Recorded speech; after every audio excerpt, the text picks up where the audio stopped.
Hello, welcome to the Minneapolis offices of COPAL, a member-based Latine organization to improve the quality of life of our communities. My name is Ryan Perez, and I am the organizing director. I also play a leadership role in Minnesota's Immigrant Defense Network. Recently, I facilitated a delegation of 10 Minnesotans to Pasadena, California, to meet with the National Day Labor Organizing Network. We gathered together to learn about frontline immigrant defense initiatives in the Los Angeles area. Our partners have been on the front lines in the last few months of a massive escalated ICE operation that has been kidnapping Californians. And earlier this month, the Supreme Court lifted an injunction that had barred federal immigration officials in Southern California from considering race alongside language, location, and job type in justifying stops. We saw those impacts directly in LA. I mentioned the situation in LA and the national courts to be clear that efforts to rip away opportunities from Minnesota students are part of a national and highly coordinated campaign of hate against our families, a campaign that discriminates against origin and skin color and language. Meanwhile, we stand on the side of believing every student should have the right to a high-quality education that leads a dignified career. It's good for the student, it's good for the families, and quite frankly, it's an obvious economic investment. Thank you to AG Keith Ellison for taking the steps necessary to stand with our families and defend our students. And congratulations to the student leaders here today who stand in power and dignity, much like the student leaders who won the DREAM Act before them. Palante, thank you, and again, welcome, and I will pass it to Edwin Torres.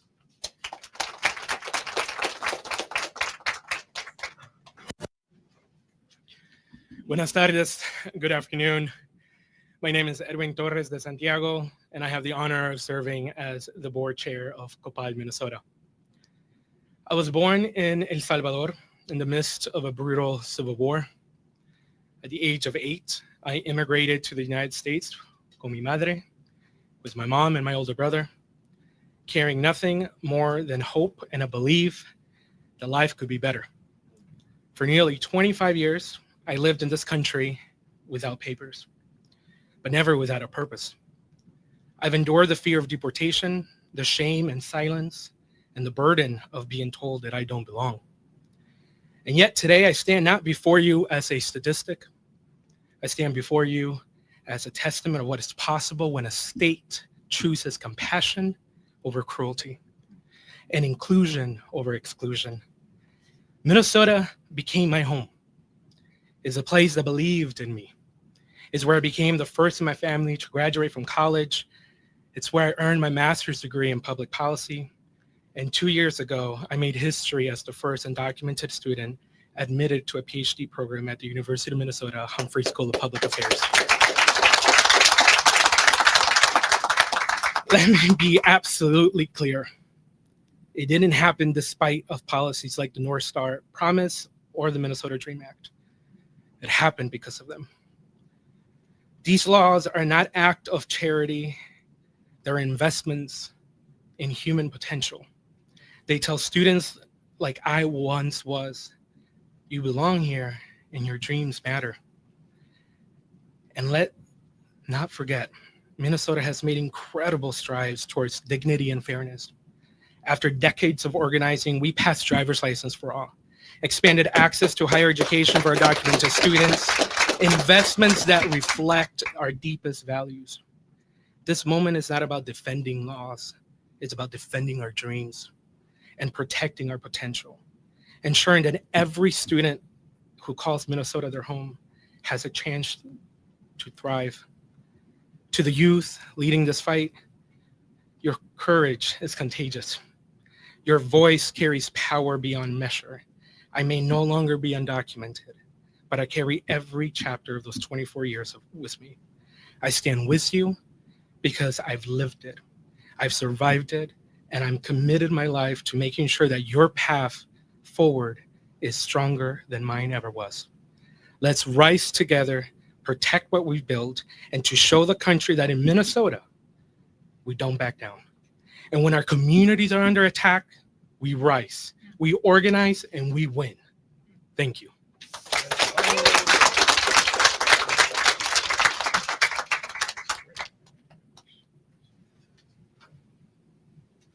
Hello, everyone. My name is Jordi Walpa, and I am a student at Metropolitan State University. I'm also part of COPAL's Youth Committee. I'm delighted to be here today to share the powerful impact the North Star Promise Scholarship has on immigrant families and first-generation college students. I grew up in Minneapolis, the son of two immigrants in a small two-bedroom apartment with my mom, dad, and my two sisters. My parents, neither of whom spoke much English or completed a formal education, worked around the clock to provide a better life for me and my sisters. We didn't have much, but our community was vibrant. My parents worked the subway for more than 20 years, slowly climbing the ladder. They never complained, and as a child, their sacrifice was as clear to me as their love. After decades, they finally made a wage that someone right out of college could make. It was then that I knew college had to be part of my plan. Turning that plan into reality was way more challenging than I anticipated. Thanks to a college readiness program at my high school, I completed the FAFSA. Otherwise, I'm not sure I could have, given my family's language barrier and general financial literacy. Sending me to college was a family commitment. On top of loans, my parents were maxing out credit cards, and I was working full time at Home Depot. In 2022, I enrolled at the University of Minnesota as a first generation college student. Despite this milestone, the financial weight of the decision was still heavy, and my grades suffered for all the extra work I had to do to keep up with tuition. That weight limited my options at the U, so I started looking into business and finance programs elsewhere. I was inspired by my work at Home Depot, where I was usually the only Spanish speaking employee. I learned how much I love to help marginalized communities solve financial problems. However, many of the finance programs I looked into would cost $25,000 a year or more, which I could not afford. Nevertheless, I applied to a few schools and hoped for a miracle. That miracle arrived one afternoon at a family gathering in 2024. I was sharing my dilemma with my cousin, and he told me about the North Star Promise Scholarship. I was skeptical. I never heard of it, and it sounded too good to be true. But I completed the FAFSA as I did every year, and it turned out I was eligible. A degree in finance at Metro State University, the school I was applying to, would be covered through North Star Promise. Today, as a senior, after just 1 year at Metro State, I can say for the first time in my life, I feel financially free. I don't have to worry about racking up student loans or being a financial burden. Instead, I'm on a path to support my family and my community. The ability to give my all to my education and pursue my dreams has been such a blessing. But for so many first generation students, the cost of higher education isn't just a number, it's a roadblock, a weight that impacts entire families. North Star Promise removes that roadblock. It turns dreams into real opportunities so we can focus on learning instead of worrying about being in debt. This program has proved that when we invest in students, we invest in stronger communities, in economic mobility, and in a more prosperous Minnesota. The Department of Justice lawsuit against the North Star Promise threatens all of this. Without it, I wouldn't be at this press conference, involved with COPAL's youth committee and focusing on my education. Instead, I would be working to pay off loans my parents cannot afford. This is why I'm here to ask for those who can't. Please protect North Star Promise and ensure that future generations of students, no matter where their families come from, have the same opportunity I've been given. Thank you.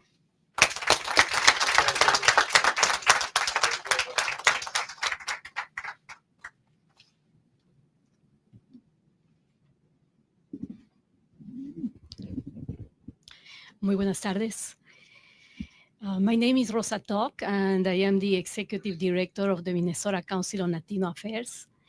The Council represents close to 400,000 Latinos and Latinas to state government and works with the community to advise, inform, and educate policymakers and lawmakers on the most pressing issues affecting us.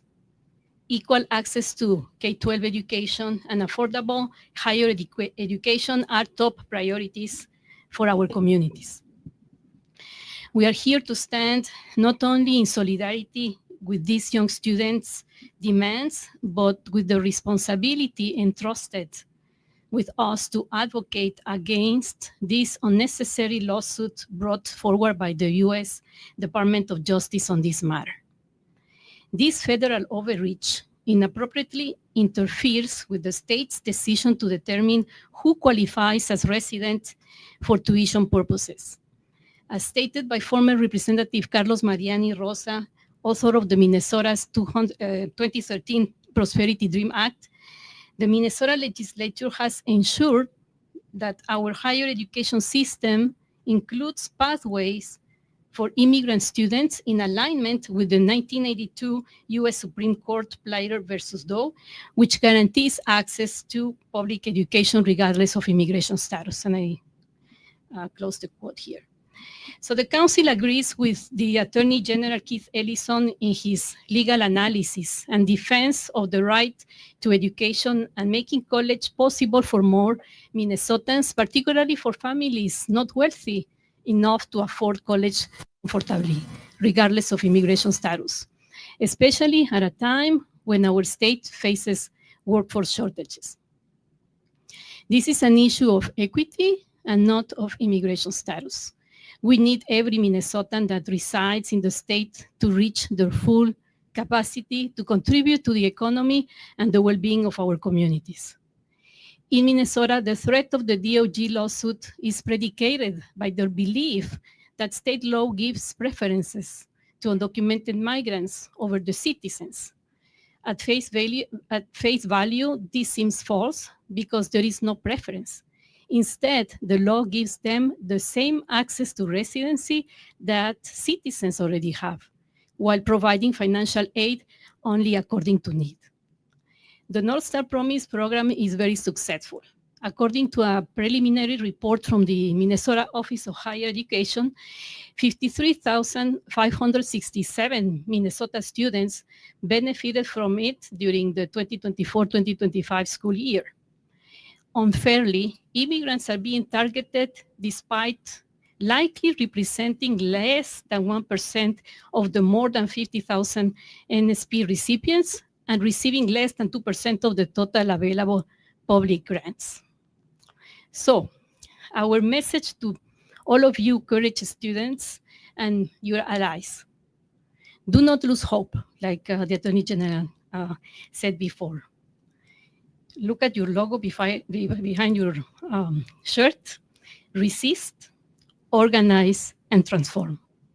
Fight with the power of your stories, with the power of your convictions, with the power of facts. It is your vision, your determination, and brilliance that will help this state to be the best place to raise families and children and prepare the most talented workforce that, in the end, will benefit all people in Minnesota. Adelante, gracias.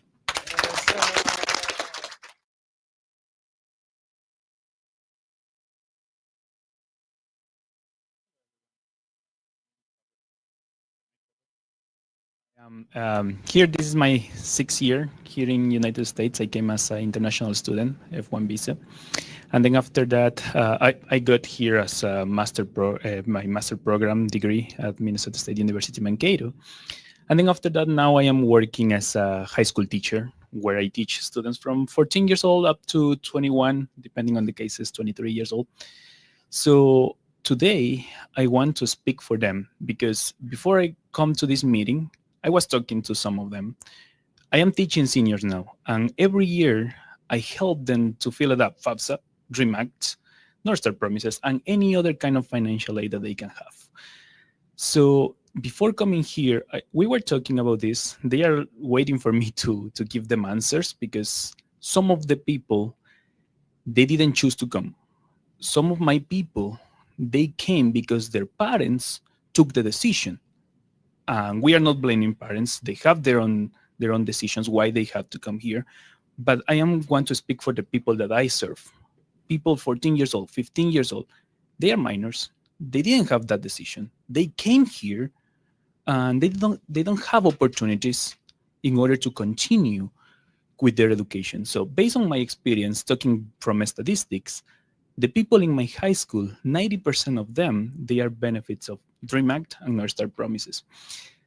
So I am here to say that these kind of programs not just help my community, not just help the Latin community. I serve also Africans. I serve also people who are from this country. And we are happy to do that because we love this country. We love this society. We are here to continue serving this society. So these kind of programs is not just helping them to be first generation, right?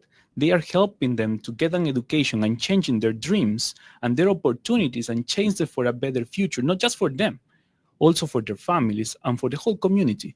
Because if we get that education, if one of you, one of us, we get that education, we are going to better serve this community, this state, this country at all. So I am here standing for my people, for my students, saying that they need this. So uh, thank you for that. Thank you for organizing this, because we as not only immigrants, also the people here, we need these kind of programs to make this society better. It's not just a matter of immigration, who is documented or not documented. It's a matter of making the country better. Thank you. Excellent job. Buenas tardes. First, I'd like to thank the incredible young leaders who I've had the privilege of meeting today. It is certainly my honor to meet you. And whenever I have a chance to meet the future and the present, I always embrace that opportunity because it's an incredible privilege to just be in your presence. Let me also say gracias por tu valentía, persistencia y visión. Your courage, persistence, and vision are the reason Minnesota has the DREAM Act and the North Star Promise program. Let me be clear. My office is firmly committed to defending these programs against the lawsuit brought by the United States Department of Justice. Minnesota has the legal right to define a residency and tuition eligibility, and we will protect that right. And we will take this up to the Supreme Court. We will take it in every court. We will not back down. You can count on that.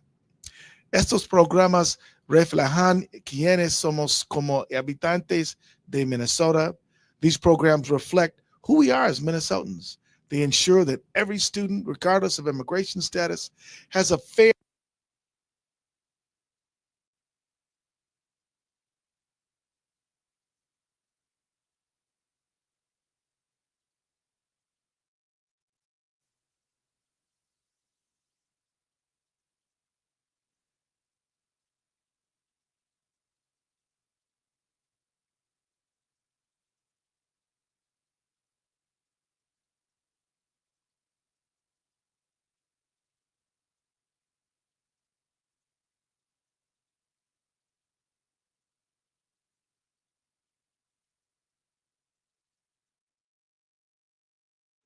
on education, opportunity, Trump administration are coming because they see your potential. They've seen dreamers achieve great success. They believe opportunity should be limited to a select few. But in Minnesota, we know better than that. In Minnesota, we know that everyone deserves to live with dignity, safety, and respect. And that's why we sued Trump over his effort to end birthright citizenship. That's why we sued to stop the government from denying undocumented immigrants access to federally funded programs like Head Start, workforce training, or mental health services. That's why we're defending these programs that expand access to education. We've sued Trump 36 times. We'll sue him 36 more and 36 after that. And we haven't lost yet, by the way. When Donald Trump tried to tell Minnesotans that we'd only get federal emergency funding for transportation if we went along with his cruel immigration policies, that have terrorized communities nationwide, we sued to block those orders. And so far, the courts have agreed with us. We sued the administration to stop Medicaid and Medicare from sharing sensitive data with the Department of Homeland Security for use in immigration enforcement. So far, we've been successful. The Trump administration also tried to collect data on SNAP recipients to use their immigration enforcement efforts. We sued to block that as well. In that case, it's still making its way through the courts, but we're optimistic that we will prevail. And Trump and his allies even tried to put conditions on federal grants that offer support to crime victims, saying that states could only access these funds if they agreed to support the administration's extreme immigration enforcement efforts. We took them to court on that too. At every turn, The Trump administration has attacked immigrant communities because he sees you as a threat to his vision of America. We know you're no threat to America. We know you help America. We know you make this place better for everyone, including yourselves and your family and all of us. But he has a vision of America where only his allies truly belong and only his supporters are protected by the law and the Constitution. He's wrong. And at every turn, my office has stood up to defend the rule of law, our democracy, and all communities, because we know that no one should be left outside the circle of our protection. And we see just how much you bring to this great state of ours and our country. I'm proud to stand with these young leaders. They know, and Minnesota knows, that expanding access to education is not only a moral imperative, but it's also an investment in Minnesota's prosperity, and it's the law. I invite all Minnesotans to stand with us and our communities as we defend opportunity and fairness for every student in our state. Thank you, guys.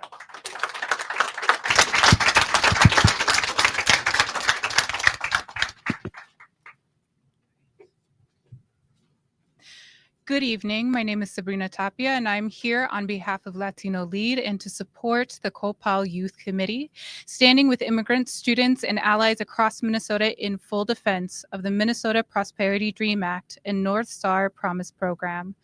These programs are not just state statutes, they are stories of resilience, of organizing, and decades of community power. They represent the dreams of undocumented students who grew up here, graduated from Minnesota high schools, and are now building the futures rooted in all sectors, in education, in community, in business, and in government. The DREAM Act, passed in 2013, allowed undocumented students, many of whom have lived here their entire lives, to access in-state tuition and financial aid. The North Star Promise program, enacted in 2023, expands the support by covering the remaining tuition costs after all other aid is applied. And this makes higher education possible for students and parents who simply can't afford it. At a time when Minnesota faces historic workforce program shortages, especially in healthcare, education, and STEM fields, because we need you as engineers, we need you as scientists, we need you as doctors, as you have always been, Minnesota is facing these historic teacher shortages, and the DREAM Act is essential to solving it. The state will need 18,000 new elementary teachers and 14,000 new middle school and high school teachers in the next decade. These shortages are across 44 licensure fields, including special education and bilingual education. These are licensure areas many are hard to staff. Many students who will benefit from the DREAM Act have personally navigated these systems and are well equipped to return as advocates and leaders in classrooms. This is not a footnote. This is the backbone of Minnesota's economic growth. Dismantling access to education for undocumented youth not only hurts families, it is undermining Minnesota's economic resilience. Latina students face systemic barriers to education. Only 21.5 Latina adults in Minnesota hold a bachelor's degree or higher, compared to 39% of white adults. We cannot meet our 70% higher education attainment goal, close these workforce development gaps, or compete in a global economy without investing in each and every one of you. We have to build a global economy of folks who have already been here, already contributing, and are already rising. And now let's not forget how we got here. This DREAM Act wasn't a gift from lawmakers. It was a demand from students who fasted, testified, marched, and organized. This is not about policy. It is about power, and we will not let that power be erased. So we want to thank Attorney General Keith Ellingson for defending these laws, and we will support him. We will call on every Minnesotan to do the same. To our educators, our business leaders, our elected officials, this is our moment to be bold, to say we will not retreat from justice, because when we are one community that is under attack, we will all rise together. And to the students, you are not alone. We see you. We believe in you. We are fighting for your right to learn, to grow, to lead. And to the parents, we see you. We honor you. We support you. Thank you. Y adelante.